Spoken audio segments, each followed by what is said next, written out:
Imagine waking up tomorrow to headlines that say, the US government just found billions of dollars without raising taxes.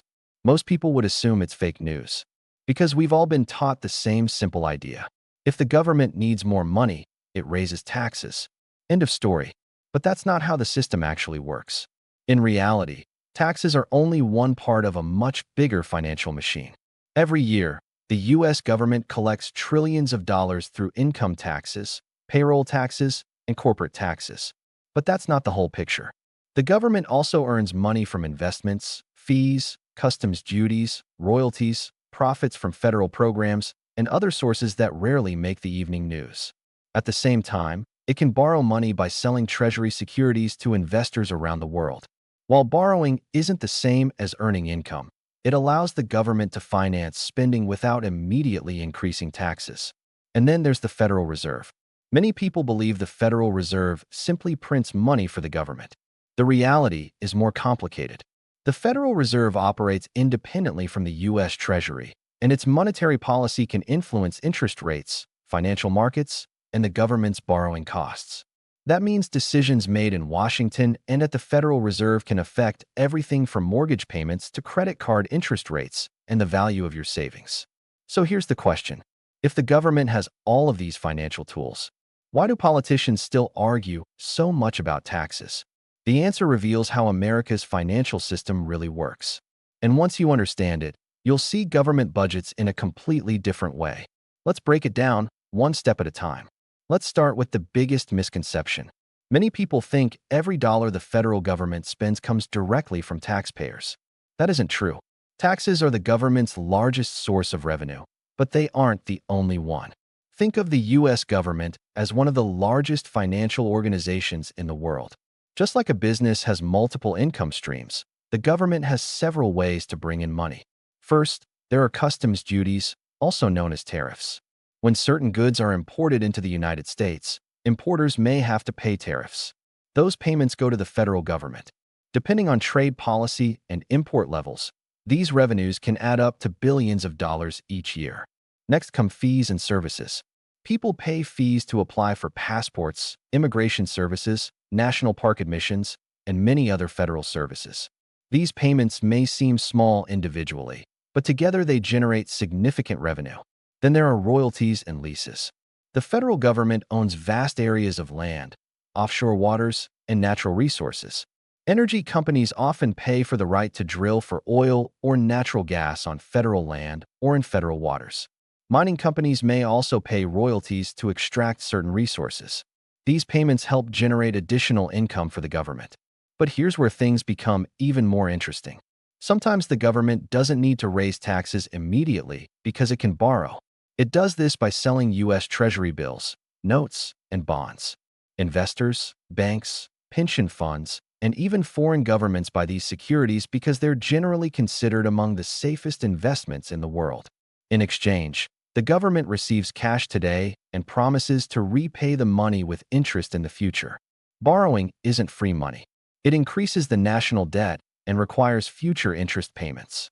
But it allows the government to finance programs, respond to emergencies, and manage cash flow without instantly increasing taxes. So if taxes aren't the whole story, and borrowing fills part of the gap, there's still one major piece of the puzzle left. It's an institution that doesn't collect taxes, doesn't approve government spending, yet has enormous influence over how much it costs the government to finance everything. That's the Federal Reserve. And understanding its role changes the way you see the entire U.S. financial system. Now let's talk about the institution that causes more confusion than almost any other in American finance. The Federal Reserve. You've probably heard people say, the Fed just prints money whenever the government needs it. It's a popular idea, but the reality is far more complicated. The Federal Reserve is America's central bank. Its primary job isn't to fund the government. Its job is to promote stable prices, support employment, and help keep the financial system functioning. So how does it affect the government's finances? The answer is interest rates. The Federal Reserve sets a key benchmark interest rate that influences borrowing costs across the economy. When interest rates are low, it becomes cheaper for businesses to borrow. It can also become less expensive for the U.S. government to issue new Treasury securities. When rates rise, the opposite happens. New government debt becomes more expensive because investors expect higher interest payments. That means billions of additional dollars can be spent just paying interest on the national debt. And that's money that can't be used for roads, schools, defense, or other government programs. During major financial crises, the Federal Reserve has also purchased large amounts of U.S. Treasury securities in the open market.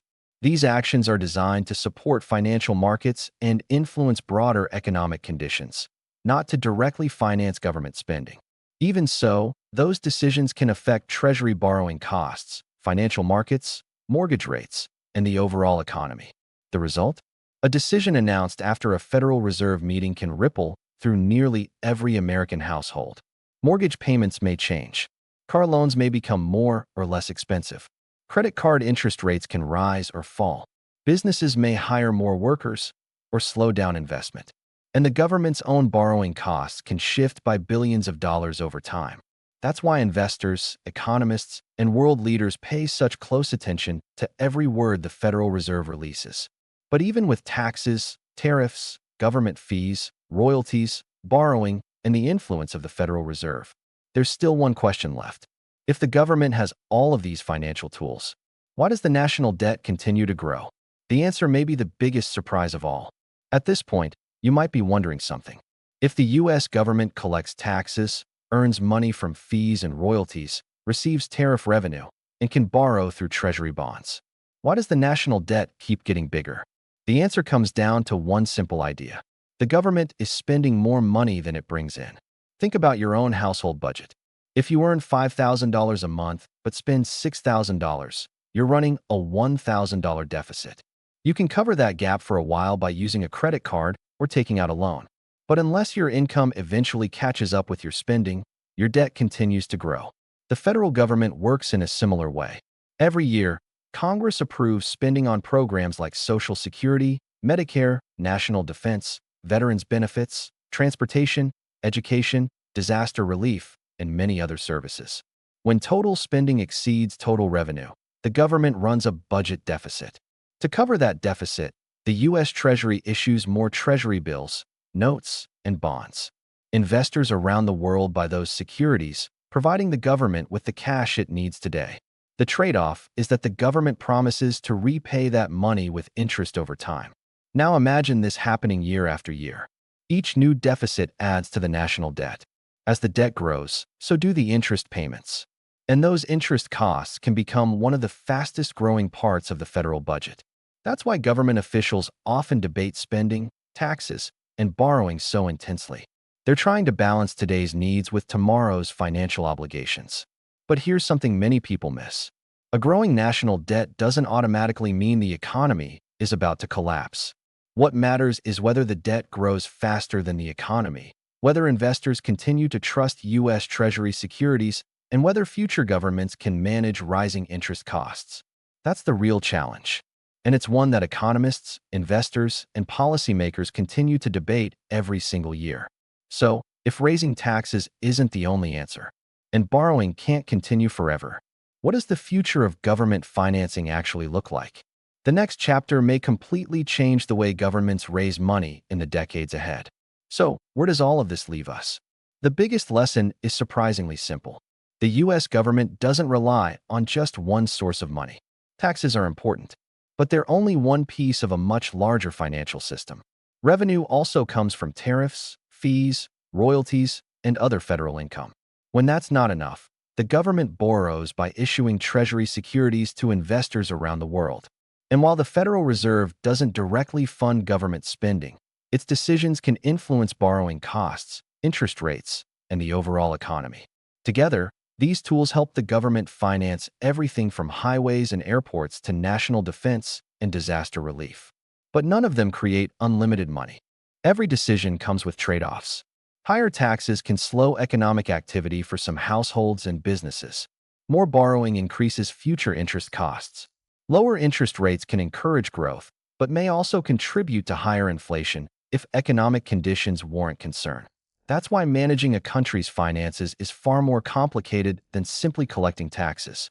It's a constant balancing act between raising revenue, supporting economic growth, controlling inflation, and maintaining confidence in the U.S. financial system. The next time you hear a headline that says the government needs more money, don't assume taxes are the only answer. Ask a different question. Where is the money actually